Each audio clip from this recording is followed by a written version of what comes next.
BR যে সাধারণ সদস্য সচিব রয়েছেন, দৈনিক সংবাদ এবং একুশে টেলিভিশনের সিনিয়র সাংবাদিক, রংপুরের সর্বজন শ্রদ্ধেয় সাংবাদিক লিয়াকত আলী বাদলকে গত 21 সেপ্টেম্বর রংপুরের জেলা প্রশাসক কার্যালয়ের বিপরীত দিকে যে কোর্ট চত্বর রয়েছে সেই কোর্ট চত্বর থেকে কথিত জুলাই যোদ্ধা নামে কয়েকজন দুর্বৃত্ত অপহরণ করে রংপুর সিটি কর্পোরেশনে নিয়ে যেয়ে শারীরিকভাবে নির্যাতন করে, হেনস্থা করে এবং রংপুর সিটি কর্পোরেশনের একটি সংবাদ তিনি প্রকাশ করেছিলেন গত 17 সেপ্টেম্বর। দৈনিক সংবাদের প্রথম পৃষ্ঠায় সংবাদটি প্রকাশিত হয়েছিল যে রংপুরে জুলাই যোদ্ধাদের নামে অটোরিকশার লাইসেন্স দিয়ে 5 কোটি টাকা হাতিয়ে নেওয়ার পায় তারা, এই শিরোনামে।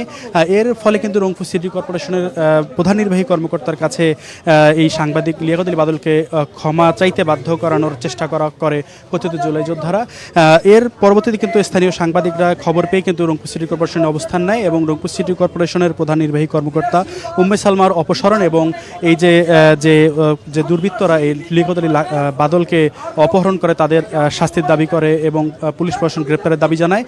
এরপরেই কিন্তু তারা এই বিষয়টিকে খুব সহজভাবে নেওয়ার চেষ্টা করলে সিটি কর্পোরেশনের লাইসেন্স পরিদর্শক এবং যে প্রধান নির্বাহী কর্মকর্তা রয়েছেন তারা সাংবাদিকদের উপর আবারও হামলা চালানোর চেষ্টা করে। এর প্রেক্ষিতে সাংবাদিক লিয়াকত আলী বাদল বাদী হয়ে একটি মামলা দায়ের করে। এই মামলার 14 জন আসামির মধ্যে মাত্র 2 জন আসামিকে গ্রেপ্তার করেছে, কিন্তু অন্য কোনো ব্যবস্থা না নেওয়ার ফলে কিন্তু আজকে রংপুরের সাংবাদিক ইউনিয়ন, রংপুর রিপোর্টার্স ইউনিটি, রংপুরের সাংবাদিকবৃন্দ আজকে কিন্তু রংপুর মেট্রোপলিটন পুলিশ কমিশনারের কার্যালয়ে ঘেরাও করেছে এবং স্মারকলিপি প্রদানের আয়োজন করেছে। এই আয়োজনে এখন সাংবাদিকরা বক্তব্য রাখছেন। আমরা এ পর্যায়ে আমরা জানতে চাইব রংপুর সাংবাদিক ইউনিয়নের সভাপতি সালেকুজ্জামান সালেকের কাছে যে ইতিমধ্যে তো মামলাও দায়ের হয়েছে, 2 জন সাংবাদিক গ্রেপ্তার হয়েছে, আজকে এই অবস্থান কর্মসূচির দেওয়ার কারণ কি? কারণ বাকি যারা আছে যে মূল আসামি এখনো গ্রেপ্তার হয়নি, এই মূল আসামি গ্রেপ্তারের জন্য আমরা কর্মসূচি দিয়েছি এবং আমাদের এই কর্মসূচি চলবে। আগামীতে আমরা কর্মসূচি ঘোষণা করব। আমরা জানতে চাই রংপুর বিভাগীয় যে নিউজ 24-এর ব্যুরো প্রধান রেজাউল করিম মানিকের কাছে, আপনাদের মূল দাবিগুলো কি? এই সাংবাদিকদের প্রতি এরকম ন্যাক্কারজনক ঘটনা ইতিপূর্বে কখনো ঘটেছিল কিনা? আপনি দেখেন যে রংপুরে এর আগেও সাংবাদিকের উপর হামলা হচ্ছে, শুধু রংপুরে না সারা বাংলাদেশের সাংবাদিকের উপর কিন্তু পর্যায়ক্রমে হামলা হচ্ছে। 21 সেপ্টেম্বর বর্ষিয়ান সাংবাদিক লিয়াকত আলী বাদলের উপরে হামলা, তাকে অপহরণ করা হয়েছে। এই ঘটনায় কিন্তু লিয়াকত আলী বাদল কিন্তু মামলা দায়ের করে, সেই মামলা দায়ের মাত্র 2 জন আসামিকে গ্রেপ্তার করেছে, বাকি 12 জন আসামি কিন্তু এখন প্রকাশ্যে ঘুরে বেড়াচ্ছে। এই যে প্রকাশ্যে ঘুরে বেড়াচ্ছে, সাংবাদিকদের হুমকি দিচ্ছে। শুধু লিয়াকত আলী বাদল না, আমরা যারা নেতৃত্ব দিচ্ছি, আমাদের সরকার মাজার থেকে শুরু করে সালেকুজ্জামান সালেক থেকে শুরু করে যারা নেতৃত্ব দিচ্ছে তাদেরকে হুমকি দেওয়া হচ্ছে। দ্রুত পুলিশ কমিশনারের কাছে আমরা এই সব আসামি গ্রেপ্তারের দাবি জানাচ্ছি, অন্যথায় রংপুরের যে সাংবাদিক রয়েছে তারা আমরা গুরুত্ব কর্মসূচি দিব। এই দাবিতেই কিন্তু আমরা আজকে এই অর্থাৎ পুলিশ কমিশনের কার্যালয়ে আমরা অবস্থান কর্মসূচি পালন করছি। আমরা যেমনটি শুনছিলাম, আজকে পুলিশ কমিশনের কার্যালয়ে অবস্থান যে কর্মসূচি রয়েছে সেটিতে পুলিশ কমিশনের কার্যালয়ে ঘেরাও কর্মসূচি। এই কর্মসূচিতে রংপুরের সর্বস্তরের সাংবাদিকরা এই কর্মসূচিতে অংশগ্রহণ নিচ্ছে। আমরা এখন যে নির্যাতিত সাংবাদিক হচ্ছে লিয়াকত আলী বাদল, আমরা তার কাছেই মূলত শুনতে চাই। আপনার তো দীর্ঘ 4 দশকের বেশি সাংবাদিকতার কেরিয়ার, কিন্তু এই 4 দশকে এরকম কি ঘটনা শুনেছেন যে সাংবাদিককে অপহরণ করে কোনো কর্মকর্তার কাছে দুঃখ প্রকাশ করার জন্য বলা হয়েছে? না, বাংলাদেশে এরকম কোনো ঘটনা ঘটে নাই যে সংবাদ করার পরে সংবাদ প্রত্যাহার করার জন্য সংবাদ প্রত্যাহার করে ক্ষমা চাইতে এরকম ঘটনা বাংলাদেশে। তবে এটা খুবই খারাপ লক্ষণ। এখন যে কেউ সংবাদ করবে, সেই সংবাদ করলে তাকে ধরে নিয়ে যায় মব করিয়ে তার কাছে প্রত্যাহার করানো হবে, এটা খুবই। এবং যেভাবে আমাকে নির্যাতন করা হয়েছে, আমি শারীরিকভাবে প্রচণ্ড অসুস্থ, ডাক্তার আমাকে নিউরোসায়েন্স হাসপাতালে রেফার করেছে। আমি একটাই দাবি করব, আমি যদি খবরে অন্যায় করে থাকি আমার বিরুদ্ধে তদন্ত করে ব্যবস্থা নেওয়া হোক। আর যদি আমি কোনো অন্যায় করে না থাকি, যারা এই ঘটনা ঘটালো তাদেরকে অবিলম্বে গ্রেপ্তার করার জন্য আমি দাবি জানাচ্ছি এবং সাংবাদিকদের নিরাপত্তা নিশ্চিত করার জন্য দাবি জানাচ্ছি। আমরা সাংবাদিক লিয়াকত আলী বাদলের মুখে শুনলাম যে এই ধরনের ঘটনা তিনি ইতিপূর্বে কখনোই আসলে প্রত্যক্ষ করেননি।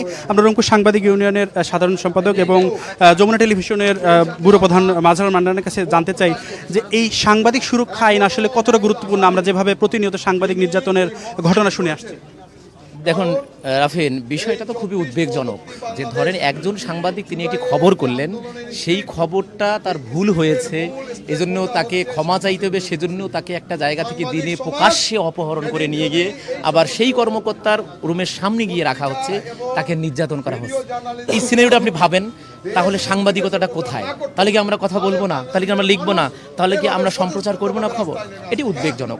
আমাদের যে প্রচেষ্টা, আমাদের যে চাওয়া সেটি হচ্ছে যেভাবেই হোক এই আসামিদের গ্রেপ্তার করে। কিন্তু আসামিরা এখন পর্যন্ত দৃশ্যমানভাবে কোনো গ্রেপ্তার হয়নি। তারা প্রকাশ্যে এখন ঘুরে বেড়াচ্ছে, তারা সাংবাদিকদের বিরুদ্ধে মানববন্ধন করতেছে, তারা মানববন্ধনে বক্তব্য দিচ্ছে, থানায় গিয়ে আবার তারা সাংবাদিকদের বিরুদ্ধে মামলা করবার চেষ্টা করা হচ্ছে। এটিও কিন্তু একটু উদ্বেগজনক ঘটনা। আমরা সব ঘটনার পরিসমাপ্তি চাই, সেজন্য আমরা যারা অভিযুক্ত তাদের আমরা গ্রেপ্তার চাই। যদি গ্রেপ্তার করা না হয় তাহলে সাংবাদিক সমাজের আমাদের যেমন কণ্ঠ এবং আমাদের যে লেখনী যদি অব্যাহত থাকবে, তেমনই কিন্তু আমাদের এই মাঠের আন্দোলনে অব্যাহত থাকবে। আজকে আমরা স্মারকলিপি দেব, স্মারকলিপিতে আমাদের পরবর্তী কর্মসূচি 3 দিনের আলটিমেটাম দিয়ে আমরা স্মারকলিপি দেবো। 3 দিন পরে যদি এই ঘটনার একটি সমাধান না হয় তাহলে আমরা বৃহত্তর ধারাবাহিক কর্মসূচি গ্রহণ করব।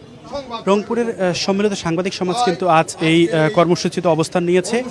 তারা বলছেন যে আগামী 3 দিনের মধ্যে যদি মূল যারা হতো এই ঘটনা তারা যদি গ্রেপ্তার না হয় তাহলে কিন্তু তারা বৃহত্তর আন্দোলনে যাবেন।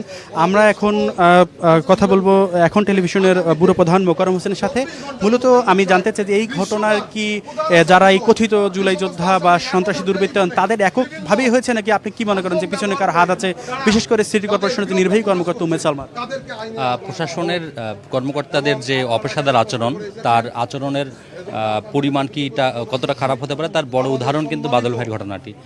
তারা তাদের এর পেছনে কি স্বার্থ আছে সেটি অনুসন্ধানের দাবি রাখে এবং কোথায় ব্যাঘাত ঘটবার কারণে তিনি এত বড় সিদ্ধান্ত নিলেন। নিশ্চয়ই তিনি জেনে বুঝে নিয়েছেন যে একজন প্রথিতযশা সাংবাদিককে হেনস্থা করলে তার পরিণতি কী হতে পারে সেটি জানবেন না, এটা আমি বিশ্বাস করি না। তিনি অবশ্যই জানতেন যে এরকম কোনো বড় ঘটনা ঘটবে। এরপরও তিনি যে ঝুঁকিটা নিয়েছেন, এই ঝুঁকির পেছনে অবশ্যই কোনো না কোনো কারণ আছে বলে আমরা মনে করছি সাংবাদিকরা।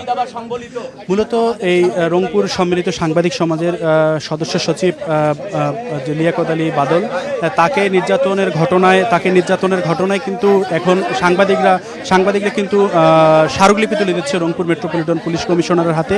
মূলত সাংবাদিকরা যেটি বলছেন যে তারা এই 3 দিনের মধ্যে যদি মূল দোষীরা যাতে শাস্তি না পায় তাহলে কিন্তু আগামী দিনে কঠোর কর্মসূচির মধ্যে চলে যাবে। এই ছিল আমার কাছে রংপুর মেট্রোপলিটন কমিশনার কার্যালয় থেকে সর্বশেষ।